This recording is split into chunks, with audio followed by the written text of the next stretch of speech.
For pizza fans, it certainly was a cheesy point of view. Isn't that something?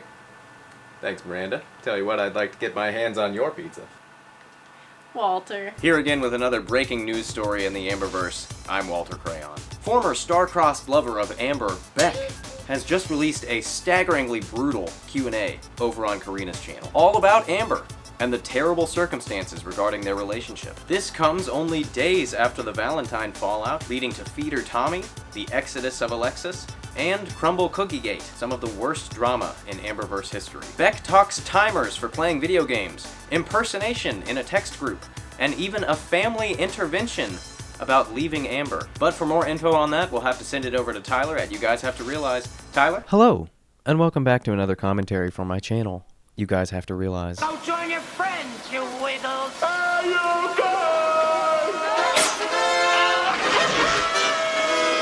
Today we're here to talk about the new surprise Q&A from Beck over on Karina's channel. It's part 1 of 2 of a savage tell-all on Amber's terrible behaviors during the Becky era. This really couldn't come at a worse time for Amber, with the mounting drama concerning Valentine, Alexis, and her new feeder girlfriend Tommy. I think a lot of people are starting to wonder how she's ever going to come back from this. Is setting video game timers for your partner reasonable? Is Beck just money hungry? And when will Lily start her channel? It's up for you to decide. You know there are a lot of us in the Amberverse. Some of us drive luxury vehicles and some of us ride on unicycles. Me, I drive a Volvo station wagon. So if you're ready, grab yourself a glitter gel pen and a tiny little clipboard and strap in, because we are headed back towards the Amberverse. Working on this editing might take a couple hours. Make some bagels taste sour, then I take a shower. Here we go again. Amazon unboxing till it makes me feel better. Then I'll cover up the comments like some stretches in my sweater. Ready? Ain't felt this good since I broke up with Becky. I get my Torrid on, I'm feeling sexy. Like a 9. Miss my pill reminders cause I'm on too many meds. Yeah, I gotta stay in bed, but I'm feeling good. I don't do my taxes, I might need some help. I don't plant a garden, I get lettuce off the shelf. I don't wanna work hard, I just want the clout. I don't like my girlfriend, so I switch them out. I don't wear a seatbelt, it only slows me down. When I order Uber Eats, I gotta have the hash browns. Yeah, I got a couple lawsuits, I had to leave town. I don't have a license, my mom drives me around. Target haul, Torrid haul, don't check the price, I got it. That money stacking up like those calories I counted. We'll start today's video by thanking Karina Kaboom for reaching out to Beck and providing a platform for her to speak to a wider audience. Beck's had a pretty rough time through all this, even after the breakup. I think if there's anyone that deserved to have their story heard in this situation, it's Beck. But without further ado, let's get into this pretty brutal Q&A from everyone's favorite person to blame. How I'm doing now, I am doing very well. I am extremely happy. I have a life completely different than the life I had the last time I talked to you guys. It's almost like, you know, you get that feeling where you just want to up and leave and start over. Well, that's kind of what I did. And I up and left and started over. And I'm engaged to the love of my life. And I am happy for the first time in a really, really long time. And it's nice to wake up and not feel so depressed like I used to. It's a great feeling to feel like life is mattering and like what I'm doing, what I'm going to work for matters. As far as healing and recovering my self-esteem, yeah, I do feel like I am healing. I still have a hard time with, you know, my mom, especially, you know, it being not too long ago that it was the anniversary. And from everything in my past, I've definitely already healed from it. Like none of it hurts anymore. I'm completely over things. But as far as my own self-worth and self-esteem, that still is a deeper issue that has stemmed from childhood that I'm still trying to work on. But, you know, anyway. tell us about the new girlfriend. I hope she treats you well. I will tell you about my fiance. She treats me very well. She treats me the best I've ever been treated in a relationship ever. It's actually kind of culture shocky in a way that, I didn't know that I could feel the way that I do as strongly as I do.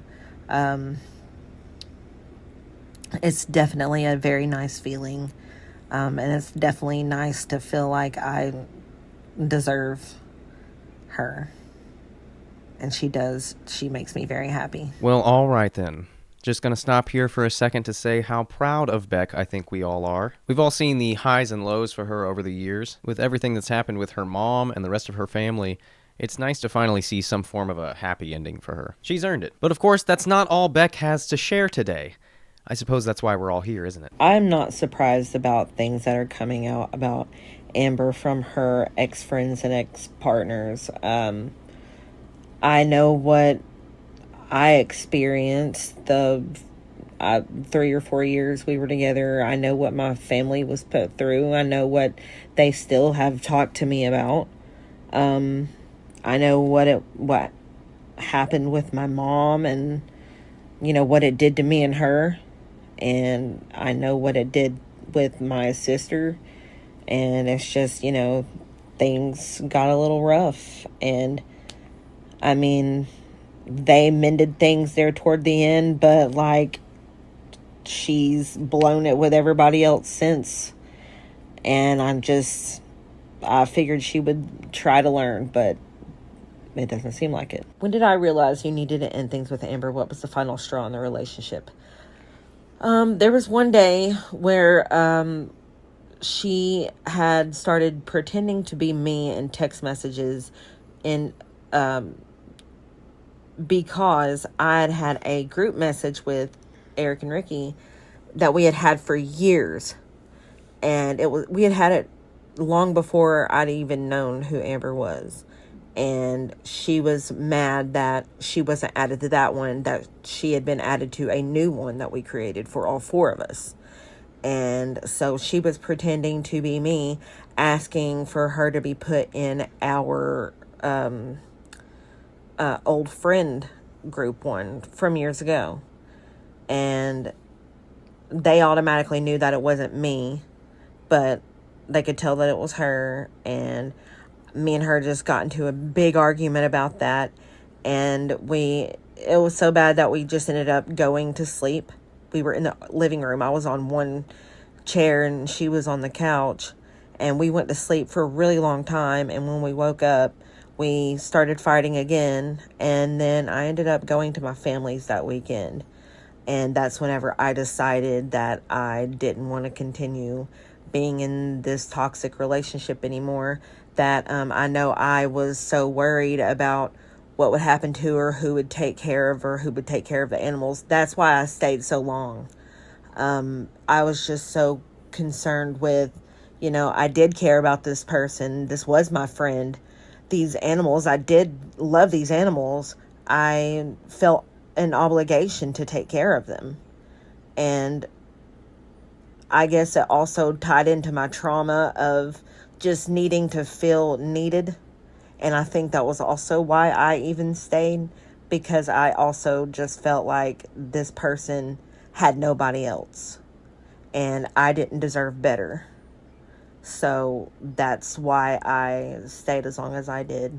And I realized it was unhealthy, that it was doing neither one of us any favors, and that she should move on and hopefully move on, go live with her mom or, whatever she needed to do.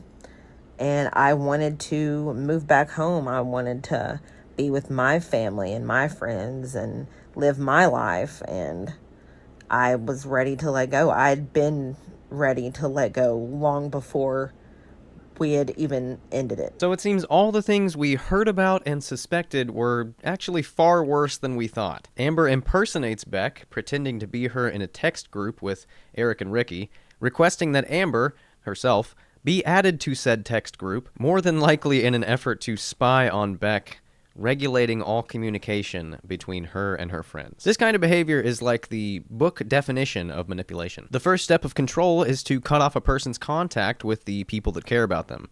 That way they feel they have no one else to turn to. The second step is to make them dependent on you, or you on them. Then they feel they can't ever leave. It's a sick, pathetic thing to do to someone. It's really just reprehensible, and Amber is all too familiar with this.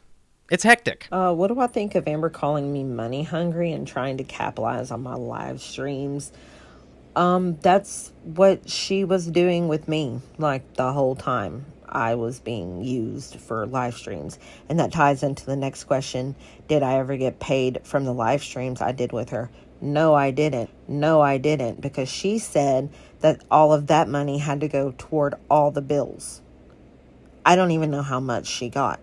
I have no idea. I don't even know how much I was supposed to get, if I was supposed to get half. I have no idea. I was just told, you do these live streams with me, you'll get money. But then she was like, you got to pay bills. So no, I didn't see anything from it. I think whenever we broke up and I moved out, I think she gave me like $100 to $200. And that's how I ended up getting the U-Haul, I think. Something like that. Yeah. But no, I'm definitely not money hungry for trying to do my own live streams. That was just, I don't know. I had periods where I wanted to come back and I had all these great ideas and I would get these big ambitious, like, you know, I still have videos on my phone of like, ghost adventures and, hiking. Me and my sister went to the Natural Arch. I've got videos from that I haven't uploaded. I became so depressed I couldn't even work anymore. And my sister and Logan had to take care of me. And they were the only ones who were there for me during that period of time. So, no, I wouldn't say I was money hungry. How has Amber manipulated you? What did she say to get you into the relationship?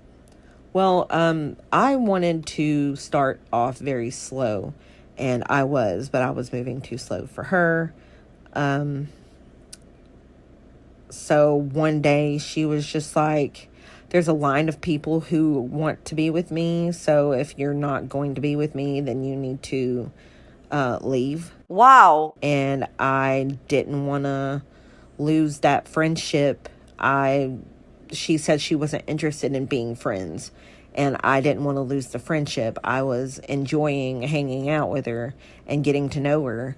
So I just rushed into it. I was like, okay, fine, we'll be in a relationship. And it was just like, after that, I felt stuck and obligated. And like, she definitely made it known to me that she did not have anybody else, that I was all she had. Well, that's nice. After all those live streams, hundreds of thousands of views, and countless dollars in super chats, Beck received nothing. No more than $100 to $200 for a U-Haul to get the f*** out of there. This one is really not surprising, but it still just sucks when you hear it. Who does Amber think she is? It was a 2-bedroom apartment, not a cattle ranch. She's over here acting like one of those foster families on Teen Swap. I can't remember what the name of that show was. You work for the food we put on that table. We all do a lot of work. This is a working ranch. Well, we're gonna go get firewood after we show you your room. You know, that's why unions exist. People like Amber are why unions exist. Workers' unions. Because people like Amber will argue to their last breath why your money, the money you worked for, is actually their money. And this argument is only furthered with Amber saying she was dependent on Beck, that the money made from live streaming was needed for bills. Keep in mind, this was during the time when Amber was ordering more Uber Eats than most people spend on Christmas. On top of all that, Amber tried to call Beck money hungry for trying to start her own channel after the breakup, despite it being focused on ghost adventures. Hello, I'm Peter.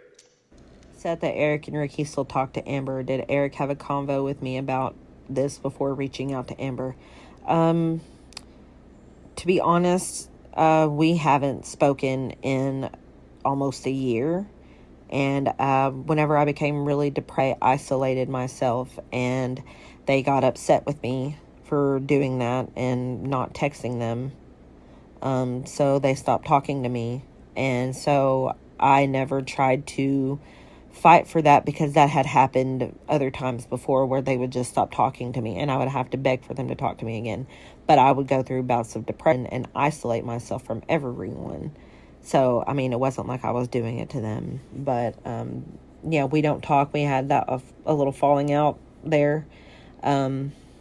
So whatever they do, I really don't care what Amber does either. Yeah, Eric and Ricky, they can eat shit. What kind of friends just refuse to talk to you? All because you haven't talked to them in a while? Like, what? That makes about as much sense as Amber being an airline steward. I tell you what, I have friends I haven't talked to in years.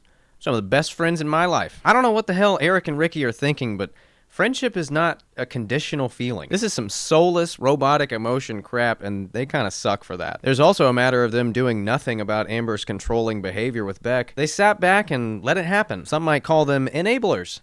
But that's a story for another day. Well, I've talked about why Amber and I broke up, but there were other times where we tried to break up, and it was me trying to break up with her, and she would argue with me and beg me and exhaust me until I would just give in and stay. That happened a few different times, and there was a few different times that people in my life tried to get me to leave her. My family had an intervention with me. They took me to a park and was like, you know, we are begging you to leave her. You are different. You aren't the same Beck that we used to know. We're worried about you. We just don't think this is a healthy relationship. And I was just so depressed at that point. I didn't care about myself. I didn't care about anything. I felt stuck. I felt it's what I deserved. I felt like I had nowhere to go if I were to leave. I don't know. There were many factors as to why.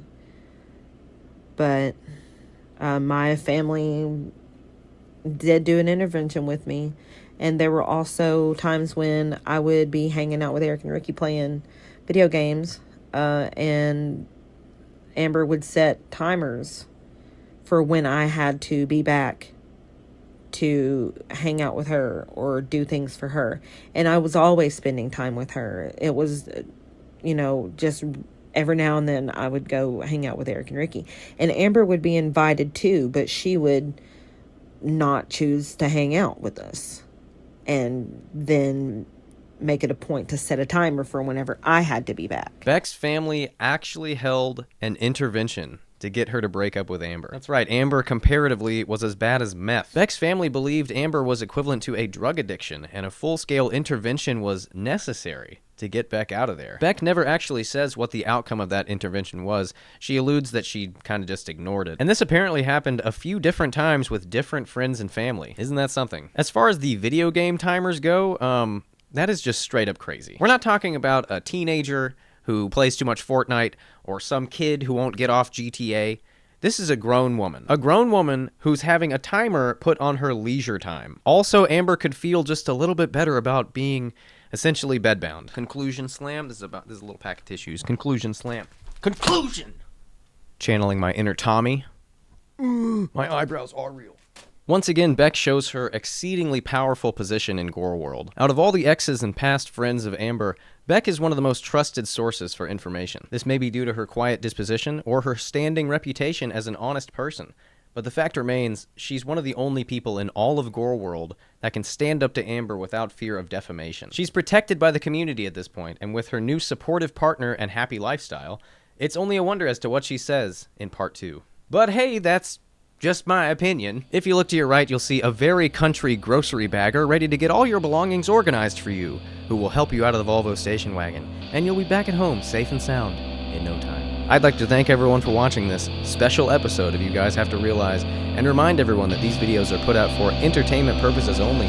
Please, please do not send any hateful or disparaging remarks to myself or anyone mentioned in these videos. Thanks again for watching, and I will see you guys in the next one. So many phrases that I should have told her. I'm writing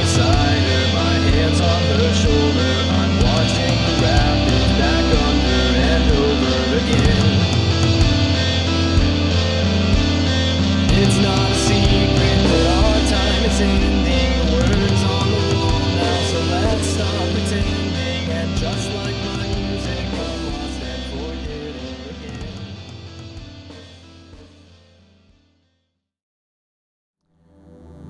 There is a single fly buzzing around this house. One of these freaking demons. I swear I'm gonna kill him. We're gonna kill him.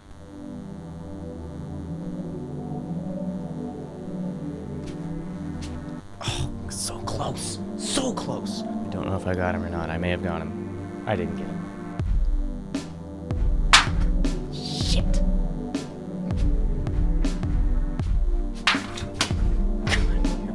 Poster now.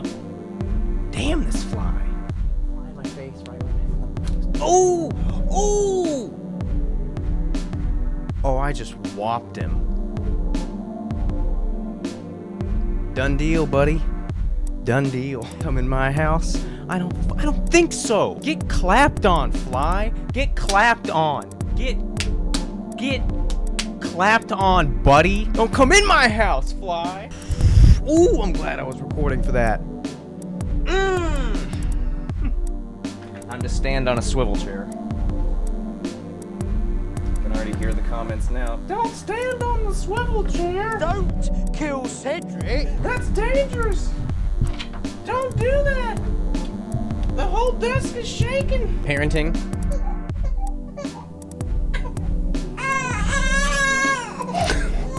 As you can see, I've got a little disturbance. It needs to be removed from this room. Say hi. Who's Cedric, your boyfriend? Now that that distraction has been dealt with. Here it goes, I guess. And this new hair is weird. Look at her hair. She looks great. She's gonna start a channel soon. For pizza fans, it certainly was a cheesy point of view. What else is there? Just do it like a few more times. And then there's also any ad lib for that next line.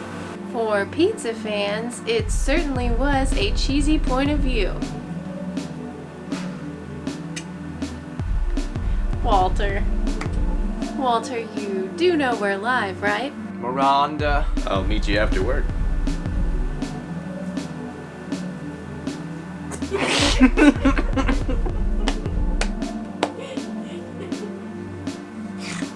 You're ruining the shot.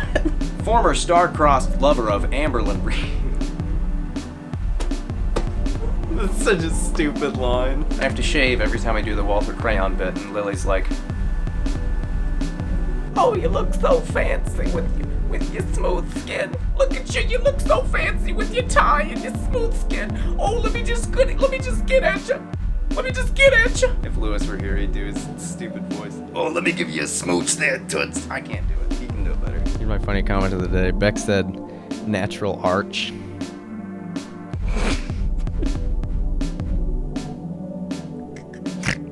That's Kentucky right there, man. I sure do love you, Beck. I'm from Kentucky, don't worry. Now my standard exit, here we go.